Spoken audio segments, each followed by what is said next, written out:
गुजरात के वडोदरा में एक ऐसा हादसा हुआ जिसने न सिर्फ कई जिंदगियां छीन ली बल्कि एक बार फिर सरकारी लापरवाही और भ्रष्ट व्यवस्था की पोल खोल दी।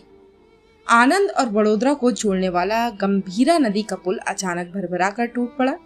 पुल पर उस वक्त कई गाड़ियां मौजूद थी, एक भारी टैंकर, 2 ट्रक, एक ऑटो, कुछ मोटरसाइकिलें और एक पिकअप वैन। चंद सेकंड के भीतर सब कुछ नदी में समा गया। अब तक 8 लोगों के मारे जाने की पुष्टि हो चुकी है, कई जख्मी हैं और कुछ अब भी लापता हैं। राहत और बचाव कार्य जारी है, लेकिन सबसे चौंकाने वाली बात ये है कि ये वही पुल है जिसे पिछले साल की ही मरम्मत के बाद सुरक्षित घोषित किया गया था। सवाल ये है, जब मरम्मत हो चुकी थी तो पुल टूटा कैसे? क्या ठेकेदार ने घटिया सामग्री से काम किया? क्या इंजीनियरों ने आंख मूंद कर सर्टिफिकेट साइन कर दिए? क्या पुल विभाग ने वक्त पर निरीक्षण किया? और अगर किया था तो हादसा क्यों हुआ? सरकारी रिकॉर्ड बताते हैं कि पुल 1982 में बना था, यानी 43 साल पुराना था। लेकिन एक 43 साल पुराना ढांचा अगर सुरक्षित नहीं था तो उस पर भारी वाहनों की अनुमति क्यों दी गई? और अगर हाल ही में इसकी मरम्मत हुई थी तो वो मरम्मत एक दिखावा थी या एक और गुपचुप घोटाला? अब टीवी चैनलों पर बहस शुरू हो गई है। कोई कह रहा है कि मजदूर ने ढीले बोर्ड लगाए होंगे, कोई इंजीनियर का नाम ले रहा है, लेकिन किसी भी डिबेट में सरकार से सवाल नहीं किया जा रहा।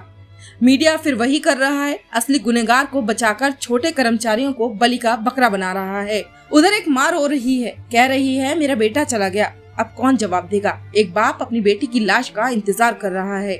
कई लाशें अब भी पानी में हैं और सिस्टम सिर्फ आश्वासन देने में व्यस्त है। सरकार ने कुछ लाख रुपए मुआवजे का ऐलान किया है, लेकिन क्या यही इंसाफ है? क्या जान की कीमत कुछ नोटों से चुकाई जा सकती है? हर हादसे की तरह यहाँ भी सवाल वही है, लेकिन जवाब गायब है। हर बार पुल टूटता है, कोई न कोई अनाथ होता है, एक माँ विधवा हो जाती है, एक बच्चे की दुनिया उजड़ जाती है और फिर सरकार मुआवजा देकर चुप हो जाती है। मीडिया शोर मचाकर भूल जाता है और सिस्टम अगली मौत का इंतजार करता है। यह हादसा कोई प्राकृतिक आपदा नहीं था, ये एक नियोजित अपराध है, लापरवाही का, भ्रष्टाचार का और इंसानी जिंदगी को आंकड़े में बदल देने वाली सोच का। आज अगर हम चुप रहे तो कल फिर कोई पुल गिरेगा, कोई बच्चा मरेगा, कोई परिवार टूटेगा और सरकार फिर कहेगी हमें खेद है।